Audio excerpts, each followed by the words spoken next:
तो Daredevil born again finally 4 मार्च से Disney plus Hotstar पर स्ट्रीम हो चुका है और इसके लिए मैं पर्सनली बहुत ज़्यादा एक्साइटेड हूँ। पर हम यहाँ बॉर्न अगेन की नहीं बल्कि डेयरडेविल की नेटफ्लिक्स वाले शो की बात करने वाले हैं। डेयरडेविल मेरा one of the most favourite Marvel character है और क्योंकि वो मार्वल का बैटमैन है जो कि अंधा है और गरीब भी, लेकिन मार्वल का one of the most baddest character है। और अगर आप डेयरडेविल के फ़ैन हैं तो आपने इसके नेटफ्लिक्स वाले सीज़न तो ऑफकोर्स देखे ही होंगे, लेकिन 3 सीजन्स के बाद जब ये कैंसिल हुआ तो लोग लिटरली सड़क पर उतर आए इसको सपोर्ट करने के लिए। अब सवाल ये है कि ऐसा क्या खास था उस शो में जो उसे मार्वल की बाकी सीरीज से बिल्कुल अलग बनाता है और उसकी डिमांड इतनी ज़्यादा क्यों थी कि मार्वल को उसको अपने यूनिवर्स में भी इंट्रोड्यूस करना पड़ा। आइए बात करते हैं। तो सबसे पहले इसका हल्का फुल्का सिनॉप्सिस बताऊं तो ये कहानी है मैट मर्डॉक की, प्लेड बाय चार्ली कॉक्स, जो कि एक लॉयर होता है, लेकिन बचपन में एक एक्सीडेंट की वजह से उसकी आंखों की रोशनी चली जाती है। लेकिन उसी एक्सीडेंट की वजह से उसके सारे सेंसेस बहुत ज़्यादा हाइटेंड हो जाते हैं, बहुत ज़्यादा सुपर ह्यूमन लेवल पर, जिस वजह से अंधे होने के बावजूद भी उसे बाकी लोगों से ज़्यादा दिखाई देता है, या कहें महसूस होता है। उसके 2 दोस्त भी हैं, फॉगी नेल्सन और कैरन पेज, जिनके साथ मिलकर वो नेल्सन एंड मर्डॉक नाम की लीगल फर्म रन करता है न्यूयॉर्क के हेल्स किचन में। अब हेल्स किचन एक ऐसी जगह है जहाँ का लॉ एंड ऑर्डर बहुत ज़्यादा फक्ड अप है, क्योंकि उसको एक unknown ruthless mafia boss rule करता है जिसको सब किंगपिन कहते हैं, लेकिन उसका असली नाम है Wilson Fisk, played by Vincent D'Onofrio. अब मैंने अननोन इसलिए कहा क्योंकि सीरीज में कोई भी उसका नाम नहीं जानता और जो उसको जानते हैं या जो क्राइम सिंडिकेट्स उसके साथ काम करते हैं उनको उसका नाम लेना तक अलाउड नहीं होता।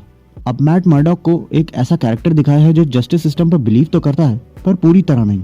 मतलब जिस जगह को रूल ही एक क्राइम बॉस कर रहा है वहाँ क्रिमिनल्स के लिए कोर्ट और पनिशमेंट से बचना कौन सी बड़ी बात है। इसलिए जो मैटर्स कोर्ट में सॉल्व नहीं हो सकते मैट भैया उनको अपने हाथों में ले लेते हैं और निकल पड़ते हैं रात में नकाब पहनकर इंसाफ करने। वही बात करें विल्सन फिस्क और किंगपिन की तो उसका एक ट्रॉमेटिक पास्ट रहा है जिस वजह से वो थोड़ा सा क्रैक्ड दिखाया गया है। वो एक स्मार्ट और स्किल्ड बिजनेसमैन और क्राइम लॉर्ड तो है ही, लेकिन अगर कोई उसके काम में टांग अड़ाने की कोशिश करता है तो यह आदमी पूरी की पूरी टांग उखाड़ देने में बिलीव करता है। नहीं मतलब लिटरली उखाड़ देना। बहुत ज़्यादा ब्रूटल है, बहुत ज़्यादा पावरफुल है, जिसने आधे न्यूयॉर्क को अपनी जेब में रखा हुआ है। यहाँ तक कि FBI और कोर्ट्स की ज्यूरी तक उसके इशारों पर नाचते हैं। अब जब ये दोनों बंदे आपस में भिड़ेंगे तो क्या होगा? क्या मैट मर्डॉक किंगपिन का असली चेहरा दुनिया के सामने ला पाएगा? क्या किंगपिन उसको ऐसा करने से रोक पाएगा? क्या होता है क्या नहीं, ये सब आपको शो देखकर ही पता चलेगा। शो की बात करें तो 3 सीजन्स की ये सीरीज मार्वल की one of the best series है, क्योंकि इसमें सब कुछ टॉप नॉच है।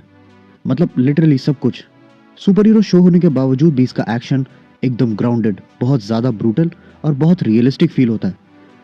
शो के अंदर बहुत ज़्यादा ब्लड वायलेंस है, तो अगर आप उन लोगों में से हैं जिनको खून देखकर उल्टी नहीं होती, this is definitely for you. Actors की एक्टिंग टॉप नॉच, स्पेशली दोनों मेन लीड्स की। तीनों सीजन्स की स्टोरी लाइन एकदम ग्रिपिंग और हार्ड हिट करने वाली है।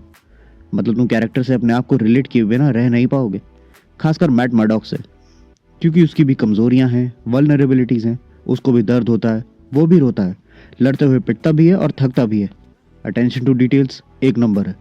और डेयरडेविल का सूट, स्पेशली सीजन 2 का रेड और सीजन 3 का ब्लैक वाला, ब्यूटी इटसेल्फ। उसके लड़ने का तरीका, उसके वेपन्स यूज करने का तरीका, उसके हाइटेंड सेंसेस को यूज करने का तरीका और स्क्रीन पर उनको शो करने का तरीका, एब्सोल्यूट सिनेमा। स्पेशली डेयरडेविल के 1 वर्सेस ऑल वाले फाइट सीक्वेंसेस, फिर चाहे वो सीजन 1 का हॉलवे वाला फाइट सीक्वेंस हो या फिर सीजन 2 का स्टेयरकेस वाला या फिर सीजन 3 का जेल ब्रेक वाला, तीनों ही सीन्स टॉप नॉच सिनेमेटोग्राफी को शो करते हैं। क्योंकि सबसे पहले ये तीनों ही बहुत लेंथी फाइट सीक्वेंसेस है और दूसरा ये तीनों ही 1 शॉट सीक्वेंसेस है। मतलब सब कुछ एक ही बार में शूट किया है बिना रीटेक्स के, या फिर रीटेक्स लिए भी हैं तो इतना सीमलेसली एडिट किया है कि कोई पकड़ ही नहीं सकता कि इसको एडिट किया गया है। बाकी इंपॉर्टेंट कैरेक्टर्स की बात करें तो विल्सन फिस्क, जिसके बारे में मैं पहले बता चुका हूँ, फिर बुल्सआई जिसका निशाना कभी नहीं चूकता, और पनिशर जो सिर्फ बंदूक से बात करना जानता है। सब के सब एक से बढ़कर एक। मतलब सोचो अगर सीजन 1 10 पर है तो सीजन 2 उसके भी ऊपर और सीजन 3 उससे भी। And thanks to this campaign कि अब डेयरडेविल बॉर्न अगेन में सारी कास्ट वही है जो नेटफ्लिक्स वाले वर्जन में थी। सब के सब दोबारा से अपने रोल को रिप्राइज कर रहे हैं, एक भी एक्टर रिकास्ट नहीं हुआ। इसे कहते हैं ट्रू फैन पावर, जिसके आगे मार्वल जैसे इतने बड़े प्रोडक्शन जायंट को भी झुकना पड़ा। अब अगर मेरी इतनी बातें सुन के आप भी डेयरडेविल के फैन बन गए हो तो जियो हॉटस्टार पर डेयरडेविल बॉर्न अगेन स्ट्रीम होना चालू हो चुका है, बिल्कुल नई कहानी के साथ। You guys should definitely check it out. बाकी वीडियो अच्छी लगी हो तो लाइक करना, मैं अच्छा लगा हूं तो चैनल को सब्सक्राइब करना। और हाँ, अगर आपने डेयरडेविल के पुराने नेटफ्लिक्स वाले सीजन देखे हैं तो आपको वो कैसे लगे मुझे कमेंट सेक्शन में ज़रूर बताइएगा। बाकी मैं मिलूंगा आपसे नेक्स्ट वीडियो में, तब तक के लिए बाय बाय।